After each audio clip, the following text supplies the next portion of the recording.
Pois é, continuamos falando do dia de caos na capital federal. Por essa razão, vamos conversar agora com o jurista e ex-presidente do Tribunal de Justiça de São Paulo, doutor Ivan Sartori, a quem agradecemos demais pela participação mais uma vez aqui na Jovem Pan News. Doutor, seja bem-vindo. Muito obrigado, Caniato, Lívia, muito obrigado. Quero cumprimentar todos aí, nossos espectadores, web espectadores e telespectadores. É uma honra. Perfeito. Doutor, para começar, claro, vários assuntos para tratarmos. Eu queria especificamente tratar da questão que envolve os atos que aconteceram no dia de ontem. É óbvio que houve muitas falhas por parte das forças de segurança. A grande dúvida, que já é objeto de apuração, é saber se houve conivência ou incompetência do governo do Distrito Federal. Primeira pergunta, o senhor concordou com o afastamento por parte do ministro Alexandre de Moraes de Ibanez Rocha, que é o governador do Distrito Federal, inclusive partidos e tem um grupo de advogados que pediram o impeachment do governador. Gostaria que o senhor fizesse uma análise sobre essa situação e também os despachos de Alexandre de Moraes. Olha, o que eu posso dizer é o seguinte, é lógico que o país vive num clima aí de ebulição, né, diante das eleições, como foram conduzidas, né? O povo está realmente inconformado, mas não se pode admitir, evidentemente, atos desse tipo, não é? São atos criminosos, e eu tenho certeza absoluta de que a maioria do povo que se manifestava pacificamente também não concorda com essa situação, né? Ali nós temos tranquilamente os crimes, a começar pelo crime do 359L, que também não elimina os demais crimes que podem ser tipificados cumulativamente. O que eu não posso concordar é que o Supremo Tribunal Federal suprima instâncias. É isso que eu não posso concordar. Você tem lá no 105.1a da Constituição Federal que compete ao Superior Tribunal de Justiça processar e receber denúncias e conduzir a persecução penal contra o governador. Então, eu acho que o juiz natural tem que ser respeitado.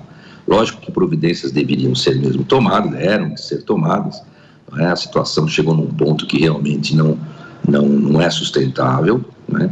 Mas eu acho que deve ser respeitado o juiz natural, né? Que a Constituição, no seu artigo 5º, em vários incisos, menciona claramente isso, né? Que ninguém será processado senão pelo juiz competente, o juiz natural. Agora, eu não posso dizer, e não se pode dizer de antemão que tenha havido conivência ou que tenha havido qualquer tipo de financiamento ou patrocínio do governo do Distrito Federal em relação a esses atos. Acho que isso depende de apuração e se realmente se concluir que houve isso, lógico, aí caberia ao STJ tomar as providências, inclusive providências cautelares, caberia ao STJ, ao Superior Tribunal de Justiça, nos termos do artigo 105.1a. O que eu não acho correto é que o Supremo avoque todos os processos para si, eliminando as competências que vêm abaixo dos juízes que são competentes pela Constituição para julgar todos esses atos. Então, por exemplo, esses manifestantes todos, os veículos que foram apreendidos, isso é caso de apuração na Polícia Federal e competência da Justiça Federal, nos termos do artigo 109, inciso 4º. Primeiro grau. Com relação ao governador, Superior Tribunal de Justiça, artigo 105.1a. Eu acho que é prematuro nós dizermos que o governador estaria envolvido nessa manifestação, que a gente não pode concordar, que a gente repudia, evidentemente. A maioria, 99% das pessoas que estão se manifestando, que não são todos bolsonaristas, mas são pessoas que não concordam como foi conduzida a eleição, como a coisa chegou a esse ponto, né, de uma pessoa que foi condenada nas 3 instâncias, unanimemente, chegar ao poder. Isso nós temos as pessoas que se manifestam, independentemente de serem ou não bolsonaristas. Isso aí é um direito, inclusive está no 359T da recente lei publicada pelo Congresso para substituir a Lei de Segurança Nacional. Agora, lógico, providências devem ser tomadas e isso era urgente, mas pelo juiz competente, pelos magistrados que têm essa competência para tomar as providências, que no caso seria o Superior Tribunal de Justiça em relação ao governador e a Justiça Federal em relação aos manifestantes. É só essa observação que eu faço, que a gente entende que deva se voltar ao Estado de Direito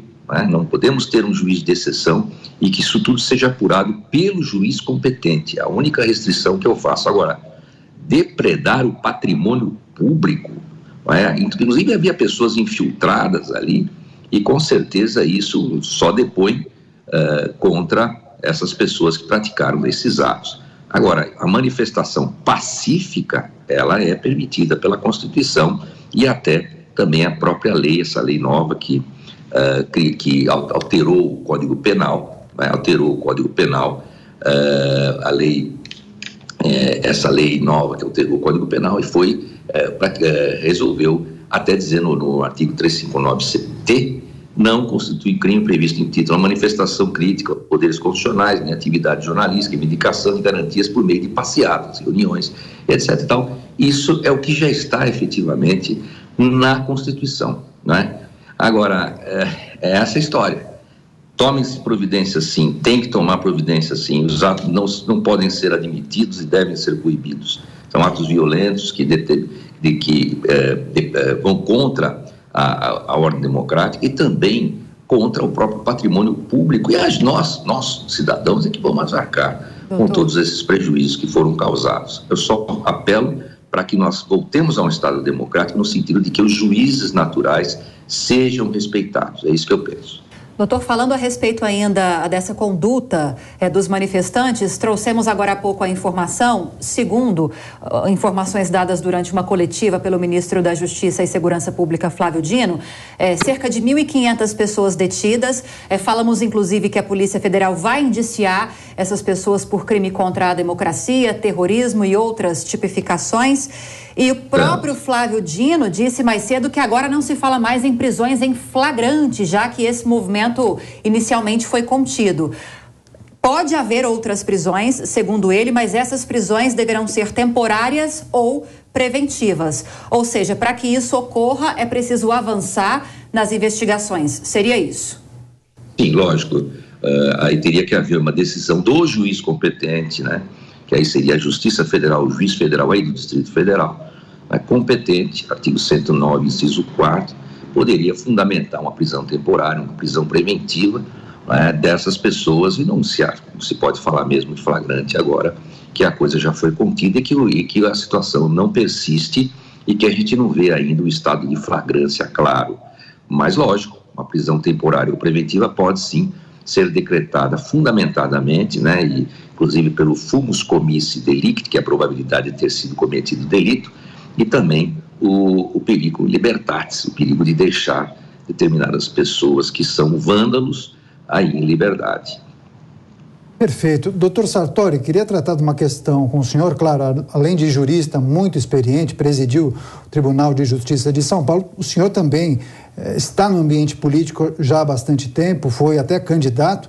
Eu gostaria que o senhor fizesse uma análise em relação a essa situação, porque ao longo das últimas semanas nós ouvimos vários manifestantes, até em tom de elogio, falarem que essas manifestações em frente aos quartéis eram espontâneas e sem liderança. Agora, diante dos episódios que aconteceram ontem, o senhor sentiu falta de posicionamento de líderes da direita, dos partidos de centro-direita, de direita ou de organizações conservadoras e até políticos que tenham sido eleitos esse ano? A falta de uma liderança acabou sendo maléfica no episódio de ontem? Olha, o que eu penso é que, infelizmente, esses episódios aí, que realmente com os quais não concordamos e repudiamos, esses episódios deslustram, né? Procuram deslustrar, né, o movimento pacífico das pessoas e das pessoas, famílias inclusive, que foram às ruas contra uma eleição que nós consideramos que mereceria algumas explicações, né? Inclusive porque houve aí um candidato que foi eleito, que foi condenado por todas as instâncias, né? Nós teríamos que respeitar as decisões, dessas decisões de condenação. Mas, de qualquer forma, a situação também já se consumou, né? Essa que é a questão.